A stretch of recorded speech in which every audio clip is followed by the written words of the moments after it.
Hi, everyone, and welcome to the Friday, February 4th installment of the Silicon Insider, the only uncensored look at life and business in the Valley. My name is Mike Malone, and I've been covering this town longer than anyone. I'm here with our special contributor, Scott Budman, a business and tech reporter for NBC Bay Area. I'm just stumbling over the words. As you'll notice again this week, in honor of the California COVID lockdown, we are creating this podcast from our respective homes via Zoom. Our producer is Jordan Henderson. Our East Coast correspondent is Bob Grove. And our host for this podcast, as always, is the Silicon Valley Business Journal. I sure wish I could do this as well as you do. Hello, Michael. How are you? I'm good, thank you. I got my COVID vaccination, first shot yesterday. Hey, congratulations. Excellent. So how do you feel? Fine. Good. I get sore shoulders out working in the yard.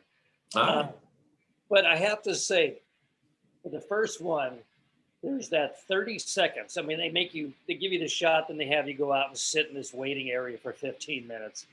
But as I said to the nurse, and she nodded, if you're going to go into anaphylactic shock, it's going to be in the first 30 seconds after you get that shot. So there's a kind of moment where you sort of sit there and kind of ponder your body if anything's going to happen, and then you're fine.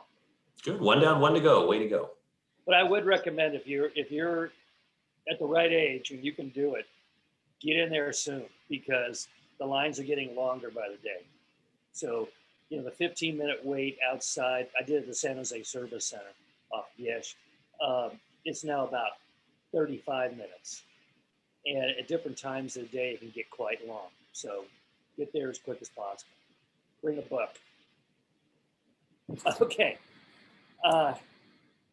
First story of the day, big one. Jeff Bezos, I think, right?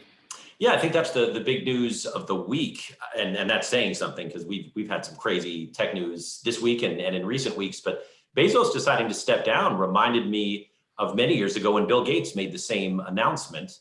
An icon, a legend. It's surprising, but at the same time, it makes sense. I mean, you can't imagine that Bezos set any goals that he hasn't achieved 10x. You think ahead to what he might be facing in terms of antitrust cases, in terms of just whatever backlash, Amazon is getting. It's gone well beyond his goal of selling everything to everybody and becoming wealthy. He's done that, and it'll be interesting to see, I think now, because I think the company will be fine going forward. It'll be interesting to see what he does going forward. Yeah, Bob Grove dropped me a note on it because he actually interviewed Bezos at the very beginning. And he said, Bezos thought at the time, he'd be lucky if he could just sell some books out of this warehouse. He had no idea. And now, 20 years later, the Babylon Bee, the satirical website, runs the headline, Jeff Bezos retires to become full-time Bond villain.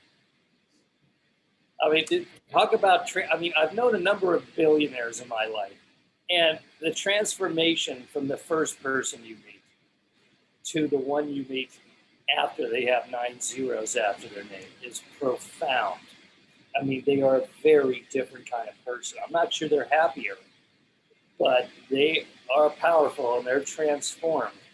And they spend years learning how to be that successful. Some of these guys just wanted to write a good line of code. And now, they're richer than entire nations. In the case of Bezos, I think he's richer than several continents. So, it'll be interesting what he does now. Is he going to try to save the world like Gates did? Is he going to create a whole new constituency of people who hate him because he's intruding into the daily life of other people? Is he going to become our savior? It's interesting. You and I, it's like, how many different potential directions can we go? It's kind of a limited number, right? Somebody like that, it must be paralyzing to have that many opportunities, whatever you want to do. Yeah, if you think to when Gates stepped down, it was pretty soon after that we knew his direction with the Bill and Melinda Gates Foundation, right, and what the goals would be, and how much money was going to go. A staggering amount of tens of billions of dollars going towards helping developing nations and especially, fighting diseases. With Bezos now, the clock is ticking. What will he do? He's talked about how he wants to put a sizable chunk of his fortune towards fighting climate change. On the same token, he's really into space with Blue Origin.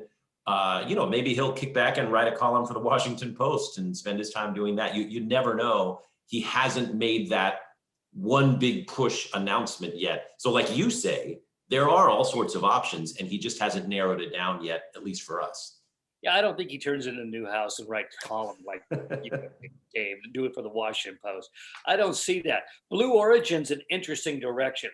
If he were, it's really kind of fallen out of the public view in recent years, kind of overshadowed, by SpaceX. But if he were to really devote himself to that seems to me like a win. Because one of the things I've learned about these tech billionaires is the things that made them billionaires turn out to be kind of handicaps when they try to spend that money in a wise way. They're really good at this monomaniacal building enterprises and all that. But going over to the nonprofits and giving away money and dealing a lot of con men out in that world trying to, give you the sob story to get money from you. You're managing all these people that are nonprofit people, which are very different from corporate people. And they oftentimes really get lost in that. But Blue Origin, that's still right in his wheelhouse. That's technology, and deliverables and all of that. So I'm kind of hoping he goes that way. Well, one of the things about Blue Origin is that he's not running the company with an iron fist, right? He's right. Seems to be willing to delegate to people who understand space and space travel and all that, which is obviously good news. Because he's good at something. He may not be great at space travel. If he delegates people, and we've seen this with the Gates Foundation, if he delegates people to run whatever nonprofit he's doing, that's good news for, let's say, the fight against climate change or wherever he puts his money. Because like you say, a lot of these guys are really good at making money and developing things, but are they good at giving it away and something else? And that's where a lot of people fall short. They think they're kings of the world. They can do anything. Right. And so I think the Blue Origin example is good. He seems to be, hey, here's my vision. You guys go take care of this. Maybe that's what he does, let's say, for climate change, and said, here's my vision and here's my tens of billions of dollars. Now go take care of this. I think that would be a healthy move. I grew up with the USSR space race, which was cool but scary. But a Bezos, Elon space race, that could be a whole lot of fun in all sorts of ways. Yeah, I mean, I love the launches. I can't take my eyes off every time SpaceX launches one of those things, and Blue Origin's getting into that world. I've read a lot about both in articles and books about what their space plans are, and they really are. They're plans for future generations. They will outlast them. They will outlast us. They will likely outlast maybe even our kids. I mean, these are for generations in the future. Cathedral building. Yeah, and but it's interesting to think. Are there travel plans for space? Are there colonization plans for Mars? I mean, I hope they're able to put this in a way that helps the current situation as well. But some of these ideas and dreams are just crazy, and they're fascinating to keep up with. And well, frankly, we got to get off Earth some point because there's planet-killing events out there, and they'll catch up with us eventually. I mean, it's wonderful to be back. I mean, I grew up in a house. My father was working at Ames in NASA all during Gemini and Apollo. I remember the astronauts coming out here for the wind tunnels and all that, and the training. It was so exciting. You really felt the future was just around the corner in a big way. And then we just walked away for so many years. It's exciting to have it back. I think it's going to be uplifting for the next generation of kids too. They'll be looking at the stars again.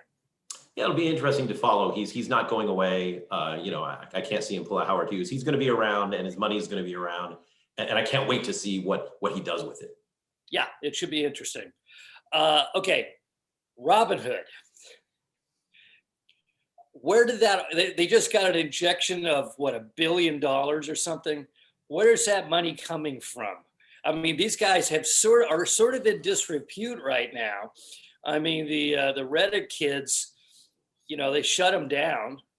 They were supposed to be the people's trading house, and then the Reddit kids go renegade, and all of a sudden they can't buy anymore. They can only sell in a limited amount of trades and everything else. Robinhood's been kind of presented as a bad guy in the last couple of weeks, and maybe holding back the flood. I mean, that's the most positive thing I've heard. Keeping the barbarians beyond the gate. But why would they suddenly get money, a massive injection of money? Who would want to put money into Robinhood right now? Investors are lining up, Michael, to put money into Robinhood. And the simple reason is they're the game in town right now. They've got all the attention on them, and they're pretty much the only game in town when it comes to disrupting Wall Street. And a lot of people have decided that Wall Street is now ripe for disruption. Remember, you and I talked a week ago, and we had just finished this week where Robinhood was on top of the world. The Redditors had pushed GameStop from $4 to $470 for GameStop. AMC was in there, Nokia, a lot of others. And then the following week, we saw sort of the other side of this. Oh, it turns out some of the hedge funds were making money. It turned out Robinhood has to, get some of the money from those guys. And it turns out this is not just sort of a beat back the bad guys and take things over, but there's enough of a kernel in there of, hey, this is what the people want, and this is how the people can trade easily, that there's a lot of money flooding in. Because if you think about how a lot of the recent companies that did it well, Netflix, even Starbucks, not to mention Uber, taking something that's over here and bringing it to the masses. And that's what people see Robinhood doing for stock trading. Yeah, but at the same time, the Reddit guys have got to look and say, whose side is Robinhood on in this? Sure. I mean, yeah, we take this traditional, increasingly, archaic model and we revolutionize it, oftentimes painfully, but you don't get on the bus that belongs to these guys to get over here. And by all indications, Robinhood, we thought, was the people's trading company. They were on our side, for the little guy. And then when push comes to shove, they're taking care of the big guys. They're protecting the big guys. So, I tried to read, I read a bunch of articles about this, trying to find out who actually put up that money. And all I found was, which suggests that it's being hidden, because no reporter got to it, but the most I got was previous investors in Robinhood. Well, the previous investors in Robinhood are a lot of hedge funds. So I get the feeling the hedge funds are consolidating their control of Robinhood. They're giving a lot more liquidity to deal with more trades, but they're going to keep their fingers on top of it. And that sort of makes sense. I mean, you think about when, in the last 2 years, we've seen companies like PayPal and Square, really disrupt, how we pay for things and money transferring and stuff like that. And so who's getting involved? The big credit card guys, the big banks, because they don't want to be made obsolete, or if they are obsolete, they want to be part of what's next. And they want to co-opt the revolution too. Right. And, you wonder, a lot of these giant energy companies, are they buying into the solars and the Teslas and, all these things, or are they going to be made obsolete? I mean, it sort of makes sense if you're a big old fashioned hedge fund to have seen what happened a couple of weeks ago and the bloodbath for some of the hedge funds that were on the wrong side of all these trades and say, okay, this worked to an extent, and therefore it's not going to go away. Follow where the money goes, and you end up in Robinhood because a lot of people are putting money, and in small increments. Oh, I got my stimulus check, or I got a little extra on the side. Robinhood lets you buy even fractions of shares, and apparently it's wildly popular. So it makes sense that that's where the action goes. And the world is scared out there because there was a rumor that the Reddit boys were going to go after silver next. Right. And silver went up like 30% in a day. And then it came out, no, they actually weren't. So then it settled back down. But they can literally move the market with a rumor now.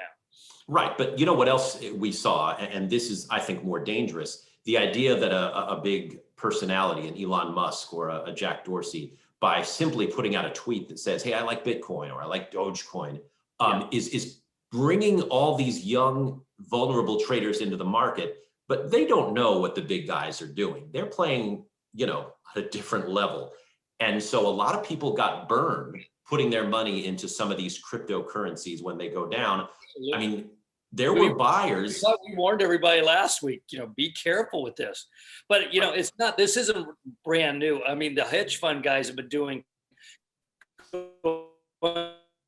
CNBC and doing pump and dumps on various stocks, talking them up. This is the next big thing for years now.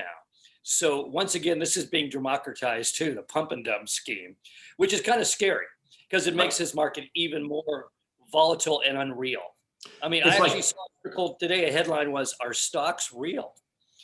I mean, yeah. A very good headline. Yeah. I mean, if you think about even in the dot-com boom, you had the Yahoo chat rooms and people could pump and dump under anonymous names. Oh, yeah.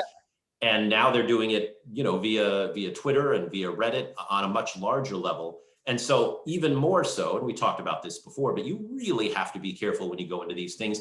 And you can't just trust when a big name on Reddit says, "Hey, I'm going to hold this the whole way." You really have no idea. There were people buying in the 300s and the 400s for GameStop. Are they still holding right now? That's a big, big loss if they are.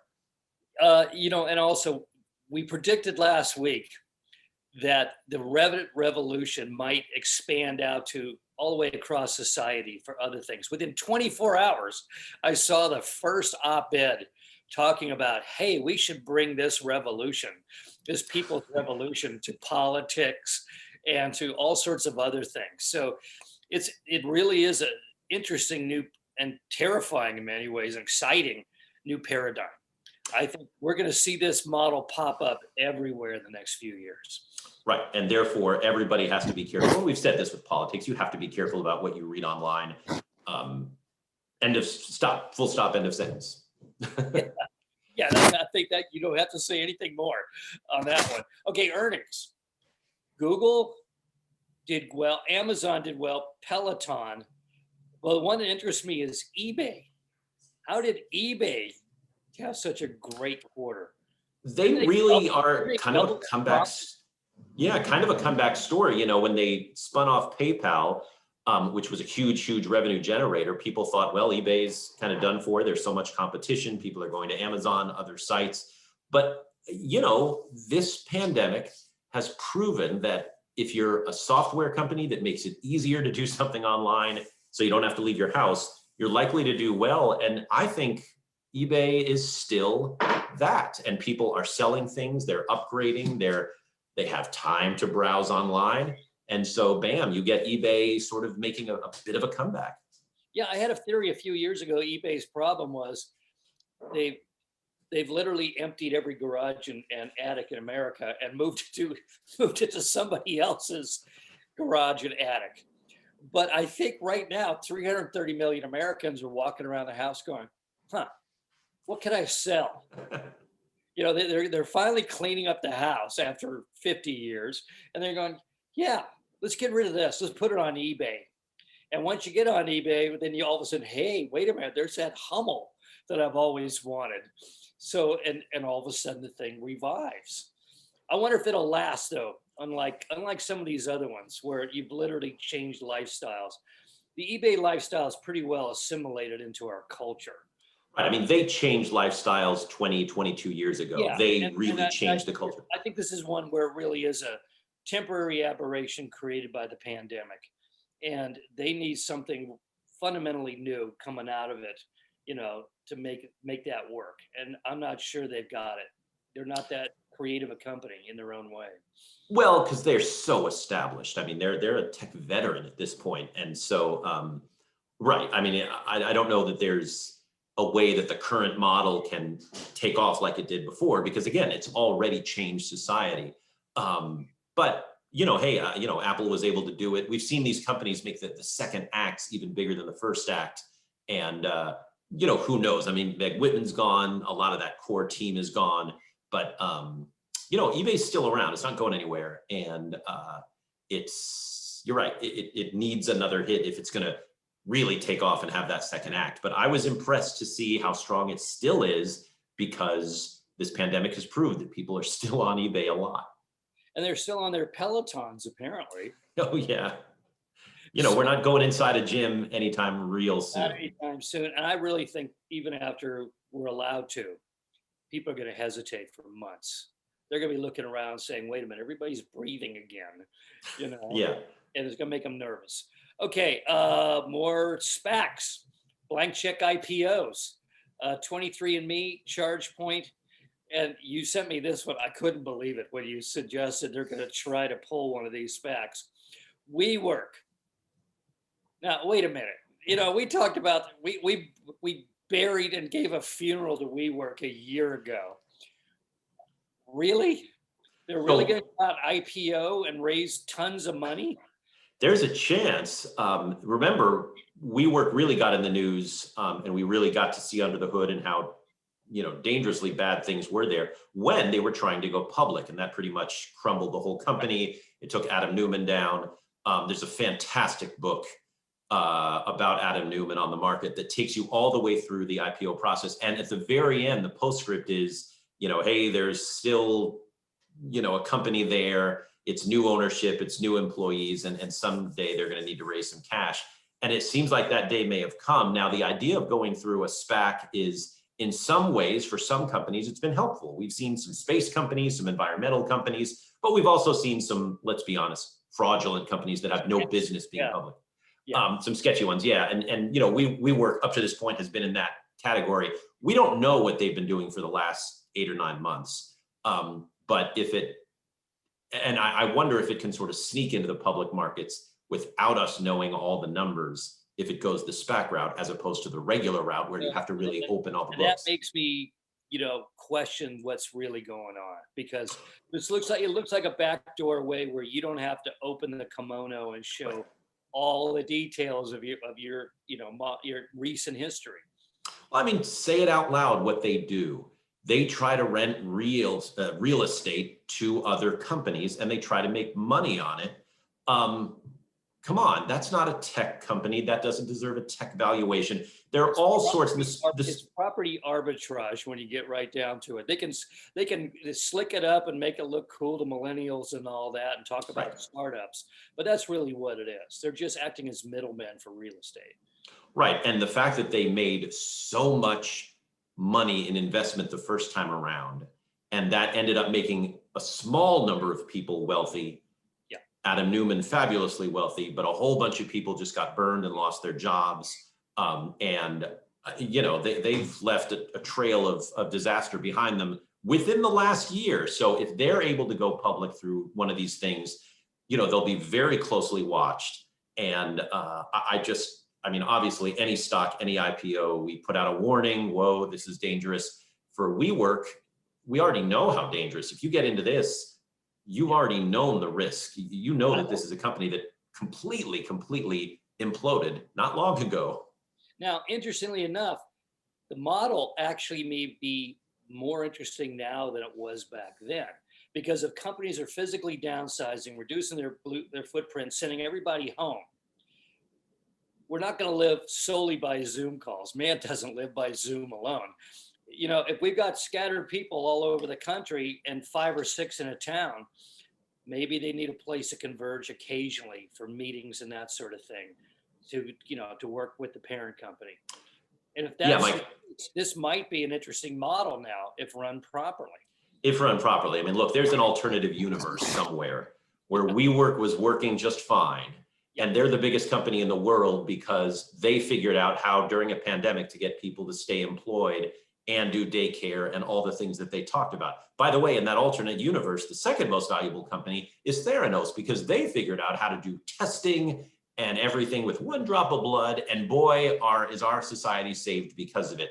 But we're unfortunately talking about 2 of the biggest disasters in recent business history. Right, yeah. And this world. And so none of those things exist. And you can take a company like WeWork public through one of these SPACs things. But even if I were an investor, I wouldn't be buying. I urge extreme caution on something like this. The history of this valley is littered with great ideas. I had a venture capitalist say something, it struck me as incredibly truthful. I never thought of before. I said, well, they have a great business idea. And he said, Mike, everyone comes in here with a great idea. Nobody comes into VCs with bad ideas. They come in with great ideas, but that's not what counts. Right. It's the ability to execute. So all you guys sitting out there right now, men and women at coffee tables coming up with business plans, don't depend upon it being a great idea, because everybody's got one. You're going to execute. Okay, so next up, Qualcomm, which is the world's largest smartphone chip maker now. Did you realize that? I kind of knew that. They took over the market. They took over mobile. I mean, that's for sure. Well, they just warned that they're struggling to meet demand right now. So we could have a global semiconductor shortage on its way pretty soon if these guys can't scale up, to meet that demand. So that creates all sorts of interesting problems, like product prices going up, consumer product prices going up for electronics, because the chips you're going to have to pay a premium for. Right. I mean, the chip companies have said, whoa, this pandemic has meant that, all sorts of new software, people are buying hardware in record numbers. And so it's really hit the chip companies. They need to come up with even more product. We're starting to see some companies saying we're going to have to delay our cars, our products because of chip shortages. No one would have seen this, 13 months ago, right. But it's real now. And it's put the chip companies, and as you and I know, they haven't been, the front and center sexy business for a long time, but they're really, really the backbone of what's going on in our economy. My argument that everybody forgets about semiconductors because they're so far up the food chain now from, what it reaches the end user. But in the end, as always, it's all built on them. If they can't produce, then everything else below is in trouble. The chip companies matter more than anything, which got me thinking the other night, where are Qualcomm's chips being made? Good question. Maybe Taiwan, okay. Yeah, all the foundries are over there now. I mean, Intel's got, it's older stuff in Albuquerque and up in Oregon and all that, and a few other chip companies have fabs here. But for the most part, all the silicon foundries are on the other side of the Pacific Rim. What country is being threatened right now by China? Taiwan. If we and the rest of them are in South Korea, right?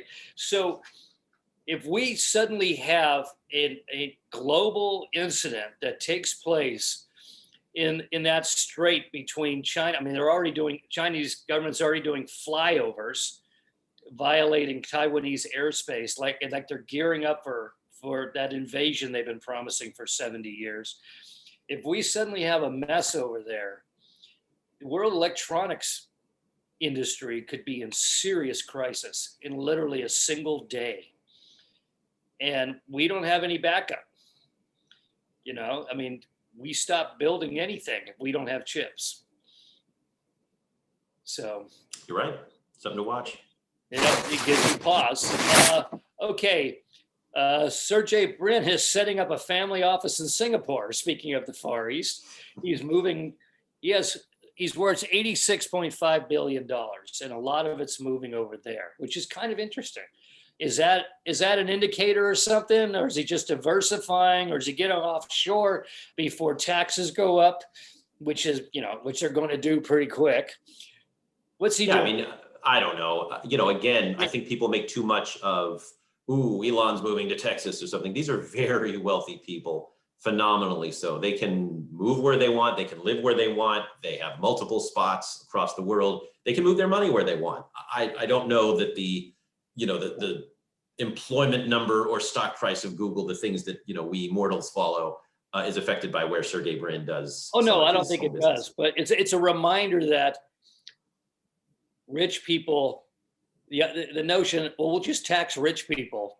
Rich people can move their money pretty damn quickly and pretty easily to some place that isn't going to tax it. Very true. Okay, and finally, did you hear about this? Apple and Hyundai are in talks right now to have Hyundai build Apple's autonomous vehicle. Now, this thing has kind of been a mirage for 6-7 years now. I mean, I live in Sunnyvale. On the other side of town, remember the neighbors were complaining that there was engine noise and all sorts of stuff behind this high fence over there in North Sunnyvale. And that supposedly was Apple's new autonomous vehicle.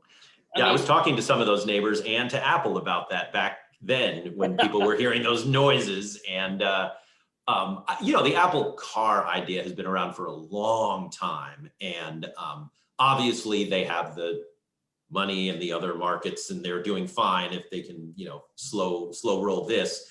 But it's interesting. Think about Apple's track record with other companies. Remember, before the iPhone, Apple used another company to make phones, and it was a flop. Yeah. Apple, and part of that was Steve Jobs needing full control, and things are a little different now, obviously.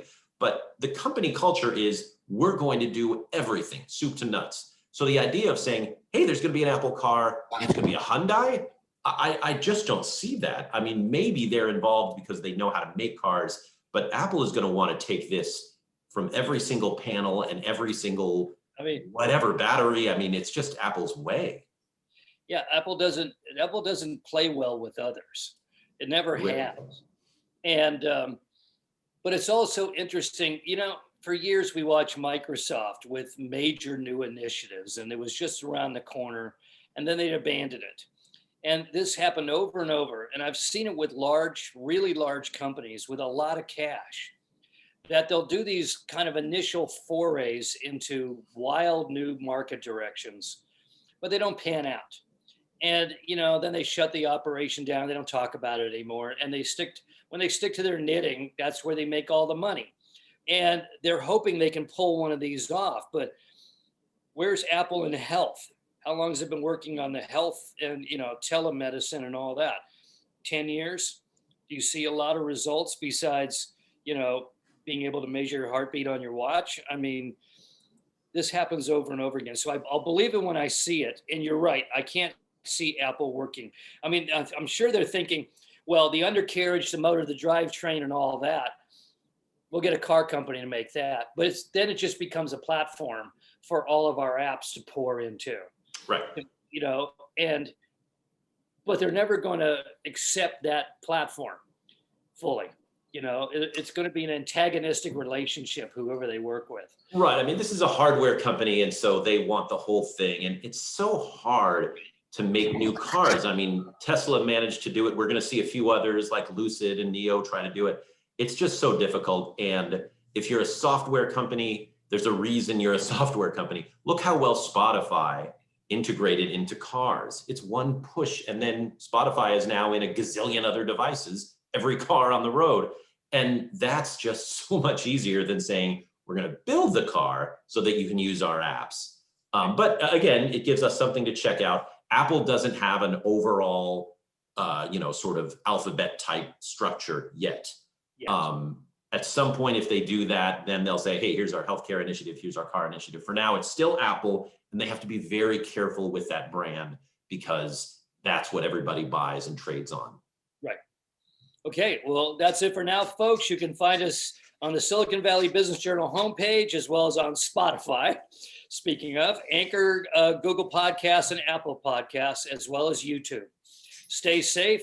It's going to be a beautiful weekend. We'll see you next week. Bye-bye.